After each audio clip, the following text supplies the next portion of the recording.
May bagong bukas pala na Dali dito sa Area G. At total, malapit lang ito sa amin. Kaya mo siyang lakarin kung masipag ka maglakad. Pero ako na nagmamadali, nag-jeep na lang ako. Pagkadating ko nga pala dito, namimigay sila ng lollipop tsaka itong pre-taste nila. At tinanong ko nga sila kung pwede akong kumuha. Yung pala, kailangan pa palang bumili sa loob bago ka kumuha. Kaya ito, pasok na tayo sa loob at na makita na rin itong bagong bukas na Dali. Pagpasok mo sa loob, makikita mo talaga na ang dami nilang stock. Kompletong kompleto. Na tayo ng basket at ilagay na natin sa cart para makabili na tayo. 1,000 pesos lang pala yung budget ko. Kaya yung mga bibilhin ko dito sa Dali ay hindi lalagpas sa 1,000 pesos na budget ko. Tara, samahan nyo na ako mag-ikot-ikot dito sa Dali.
Yan na yung mga napamili ko. Hindi ko lang sure kung nasa 1,000 na yan.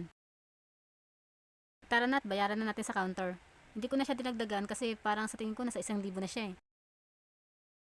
Kasi pag ganyan nag-grocery ako sa labas, tingin ko dyan 1,000 na. Sabi ko pa kay kuya na ang budget ko ay 1,000 lang. Pag lumagpas sa 1,000, ay wag na munang i-punch yung iba. Hinuli ko pa nga yung manok sa pagka-punch eh. Kasi baka ito yung magpamahal ng pinamili ko. Pero laking gulat ko na yung kinuha ko ay nasa halagang 500 plus pa lang. Kaya bumalik ulit ako at kumuha ako ng kape ulit, shampoo, at itong biscuit po.